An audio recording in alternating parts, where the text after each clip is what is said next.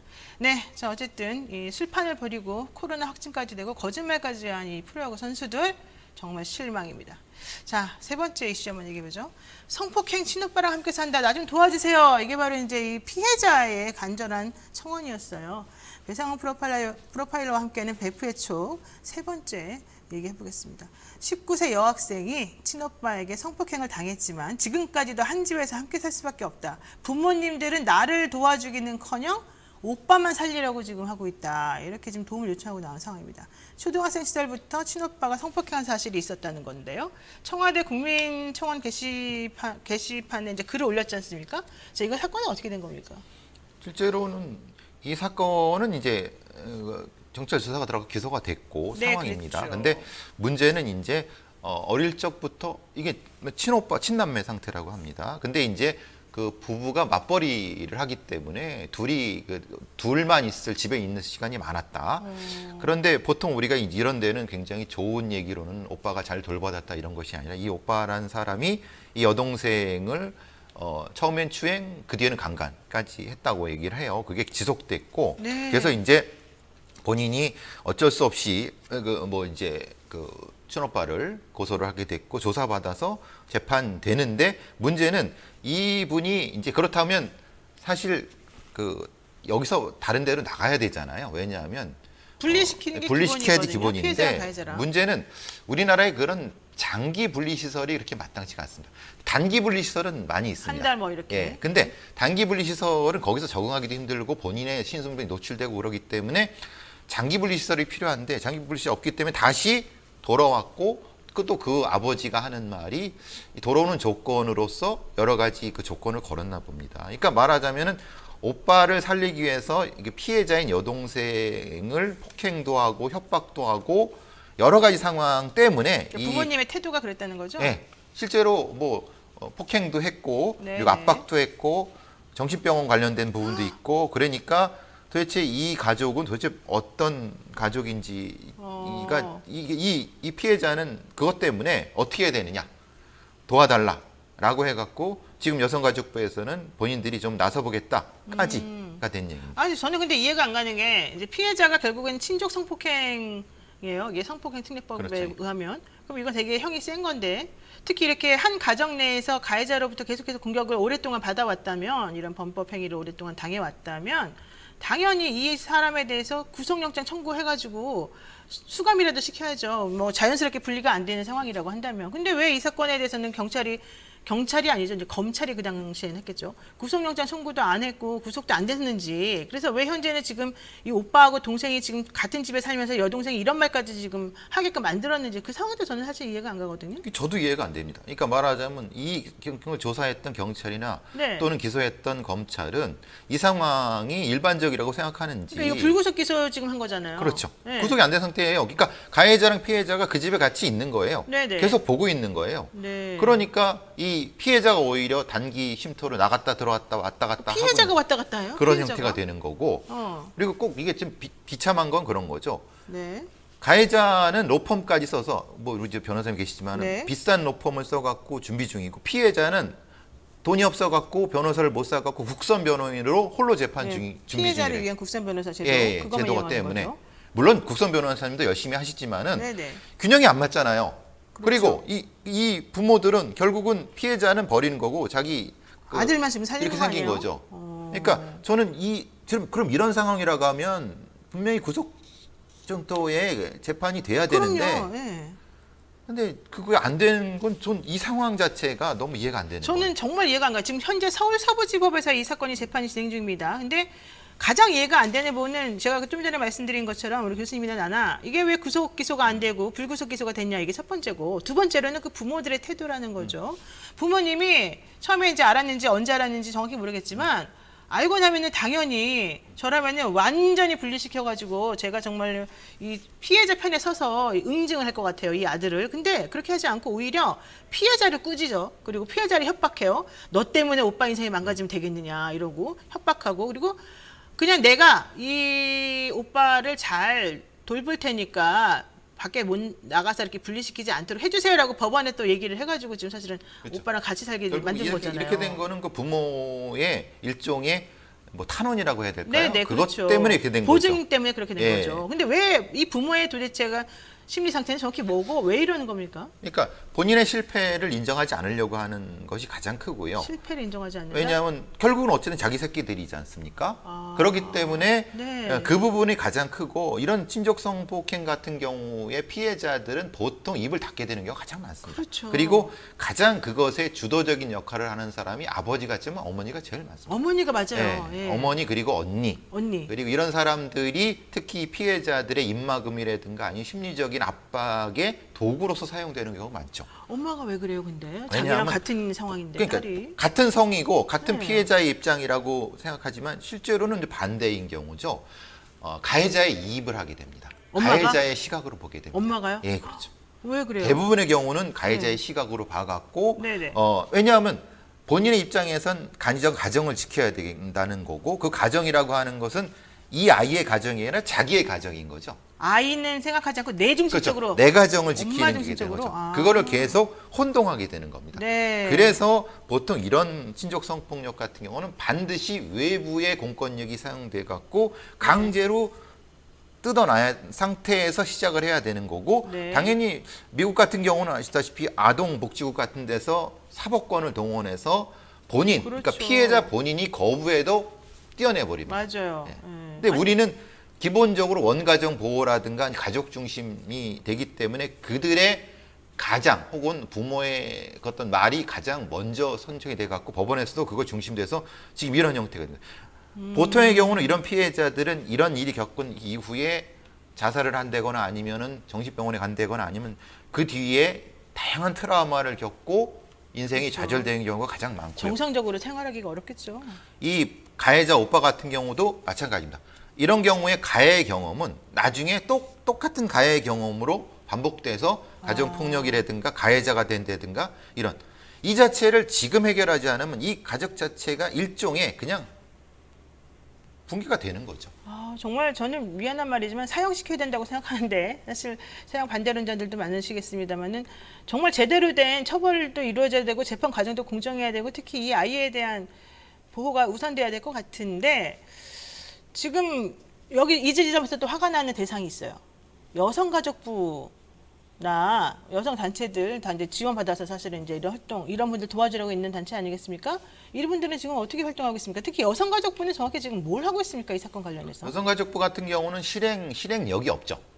그러니까 이제 일종의 공무원들 협의를 하는 정책만 뭐 하는 걸로 본인들을 그냥 그렇게 하는 것 같은 것 같고 나머지 그거를 일종의 하청을 주는 형태인데 그만큼 여가부가 그래서 여가부 무용론이 나오는 것은 그러니까 어떤 정책 협의라든가 이런 것은 여성위원회도 할 수 있다. 그렇죠. 그러면 네. 어떤 부서라고 하면 본인들의 실행력은 본인들이 챙겨야 된다. 예를 들면 이런 여성 폭력 아니면 아이들 폭력 상담 같은 경우에 인원을 본인들이 가져와서 직접 발로 뛰겠다. 그래서 우리 파겠다. 그러면 어떤 사람들이 여가부 폐지 얘기가 나오겠습니까? 지금 이 경우도 이런 문제가 되니까 부랴부랴 뭘 하겠다고 하는 건데 선도적으로 이런 전국에 굉장히 많습니다. 이런 친족성 폭력 피해자분들이. 그러니까 지금도 단기 쉼터를 떠도는 적지 않은 우리 불쌍한 아동 청소년들이 존재합니다. 네. 여가부가 챙기면 여가부의 존재감 자체, 정체성이 살아나는 거 아니겠습니까? 네. 그러니까 이 파악도 못하고 있는 거예요, 여가부는. 그러니까요. 그러니까 이렇게 제대로 좀 뭐 사건에 대한 판단, 파악, 그다음에 향후 진단 및 분석 어떻게 해결하면 될 것인가 이런 것들에 대한 총체적인 라인이 하나도 없는 것 같아요. 그러니까 그걸 안 하려고 하는 거죠. 안 하려고 해요? 예, 손에 더러운 걸 안 묻히려고 하는 거죠. 그래갖고 어떻게 여성 인권, 우리가 청소년 인권 이런 것을 하겠습니까? 이런 부모도 좀 아동학대 같은 걸로 처벌해야 되는 거 아니에요? 그렇죠. 저는 오히려 그래야 될 것 같은데. 그러려고 하면 실제로 부딪혀야죠. 여가부의 공무원들이 현장에 가서 부딪혀야죠. 예. 그렇죠. 근데 지금은 그런 걸 안 하려고 하는 거 아닙니까? 정말 누구라도 이 부모에 대해서라도 지금 뭘 했으면 좋겠는데. 자, 마지막으로 이거 하나 여쭤볼게요. 친족 성폭력 피해가 사실은 초등학생 때부터 있었으면 10년 이상 계속됐다는 얘기잖아요. 그러면 이 아이는 심리적으로 학습된 무력감도 생길 수가 있고, 아, 나는 그런 존재인가 보다, 그런 대접을 받아도 싼가 보다, 이렇게 잘못 생각하는 그게 더 오히려 더 저는 심각한 문제를 야기한다고 보거든요. 이런 상황에서 특히 부모가 이거를 나쁜 짓 하는 사람을 혼내주지 않고 자기가 마치 뭔가 네가 잘못했다 이런 식으로 메시지를 자꾸 주는 거, 이거 어떻게 그래야 됩니까? 자해를 하게 되고, 보통 이런 피해자분들이 자해를 하게 되고, 네. 인생의 어떤 사물에 대한 그 가치관이 바뀌어버리죠. 네. 왜냐하면 내가 잘못했고 내가 잘못된 사람이야. 자기 존재감이 너무 낮아지는 상황인데, 결국은 이것은 사회적 보육에 대한 부분, 사회가 가족이 돼갖고 이런 아이들을 성이 될 때까지 키워줄 수 있는 시스템을 만들어야 됩니다. 그렇군요. 지금 이 경우는 이거는 혈연 다 필요 없어요. 다 필요 없습니다. 이거는 반드시 빨리 빼내갖고 할 수 있어야 되는데 그런 시설적인 측면이 너무 부족하고, 그걸 담당해야 될 여가부가 지금 넉넉히 있으니까. 그렇죠. 제발 그냥 이런 피해 청소년 한 100여 분이라도 내가 책임지겠다 여가부에서 라고 하면은 되지 않을까. 가해자의 시각으로 봅니다. 가족을 지키기 위해서 너무 끔찍합니다. 외부의 공권력이 이렇게 또 사용돼야 되는군요. 자, 여러 가지 얘기 있습니다만 지금 시간이 다 돼서 더 이상은 소개 못 해드리겠습니다. 지금까지 배상훈 프로파일러와 함께했습니다. 오늘 말씀 감사합니다. 감사합니다. 네, 오늘 방송 어떠셨습니까? 저는 내일 똑같은 시간 7시 30분에 다시 찾아뵙겠습니다. 여러분 고맙습니다.